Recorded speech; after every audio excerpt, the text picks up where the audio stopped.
Iran America യുദ്ധം കേവലം മിസൈലുകളിൽ ഒതുങ്ങുന്നില്ല. അത് സമുദ്രപാതകളെ ശ്വാസം മുട്ടിച്ചു തുടങ്ങിയിരിക്കുന്നു. ഇന്ന് തായ്ലൻഡിൽ നിന്ന് ഇന്ത്യയിലേക്ക് ചരക്കുമായി വരികയായിരുന്ന MV സ്റ്റാർലൈറ്റ് എന്ന കാർഗോ കപ്പലിന് നേരെ ഹോർമുസ് ഇടുക്കിയിൽ വെച്ച് ആക്രമണമുണ്ടായിരിക്കുന്നു. കപ്പലിലുണ്ടായിരുന്ന 3 ജീവനക്കാരെ കാണാതായി എന്നാണ് റിപ്പോർട്ടുകൾ.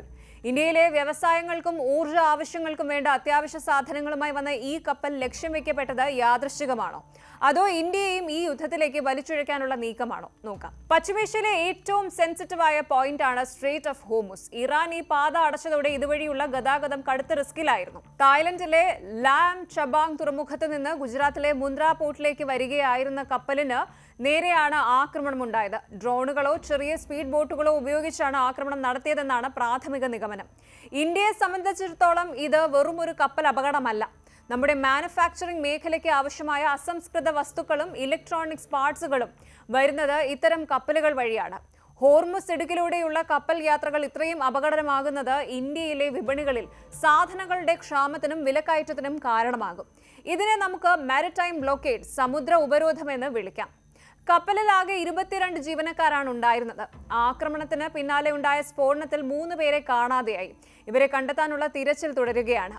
കാണാതായവർ ഏത് രാജ്യക്കാരാണെന്ന് വ്യക്തമായിട്ടില്ല എങ്കിലും ഇത്തരം കപ്പലുകളിൽ സാധാരണയായി ഇന്ത്യൻ ജീവനക്കാരും ഉണ്ടാകാറുണ്ട് എന്നത് നമ്മുടെ ആശങ്ക വർദ്ധിപ്പിക്കുന്നു.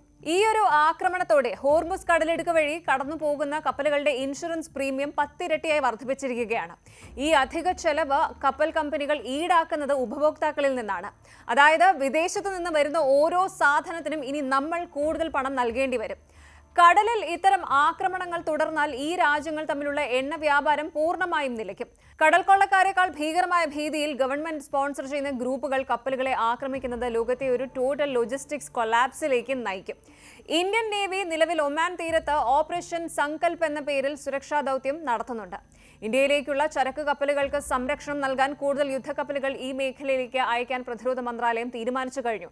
എങ്കിലും ലോകത്തെ ഏറ്റവും തിരക്കേറിയ പാതയിൽ ഓരോ കപ്പലിനും കാവൽ നിൽക്കുക എന്നത് പ്രാക്ടിക്കൽ അല്ല. യുദ്ധം കരയിൽ നിന്ന് കടലിലേക്ക് പടരുമ്പോൾ അതിന്റെ ആഘാതം നമ്മൾ വിചാരിക്കുന്നതിലും വലുതാണ്. ഇന്ത്യയിലേക്കുള്ള കപ്പലുകൾ ലക്ഷ്യം വയ്ക്കപ്പെടുന്നത് നമ്മുടെ സുരക്ഷയെ സംബന്ധിച്ച വലിയ മുന്നറിയിപ്പാണ്.